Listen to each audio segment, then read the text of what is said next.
এবার AC local ট্রেনে গিয়ে ফাঁপড়ের রেল। ট্রেন এসে গেলেও চাকা গড়ানোর লক্ষণই নেই দেশের। ট্রেন চলবে কবে? মুখে কুলুপ পূর্ব রেলের।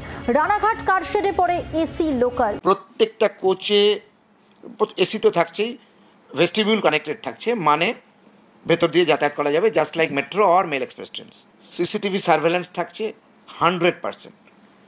প্যাসেঞ্জার টকব্যাক সিস্টেম থাকছে প্রত্যেক ট্রেনে, প্রত্যেক কোচে, যাতে জরুরি অবস্থায় বা মহিলাদের কোনো প্রবলেম হলে তারা ডাইরেক্ট ড্রাইভার বা গাড়ির সঙ্গে কথা বলতে পারে।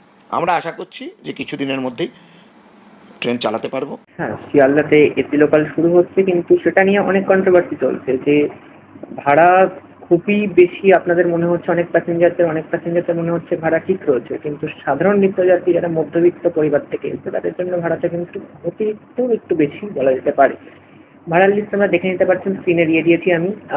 বাট কথা হচ্ছে এই ভাড়াটা আমাদের দুটো রুটে দেওয়া হচ্ছে, একটা হচ্ছে শিয়ালদা বনগাঁ লোকালে আর একটা শিয়ালদা কৃষ্ণনগর লোকালে।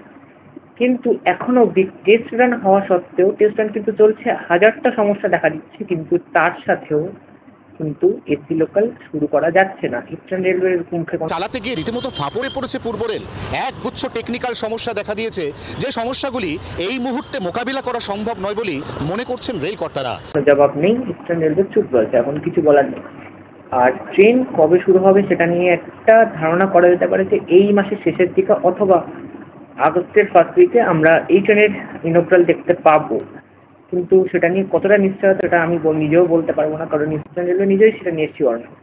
তো এরকমই ব্যাপার আপাতত। তো যদি কিছু হয় বা কিছু খবর পাওয়া যায় সেটা আপনাদের আমি শেয়ার করবো। তো keep waiting for the next read and thank you.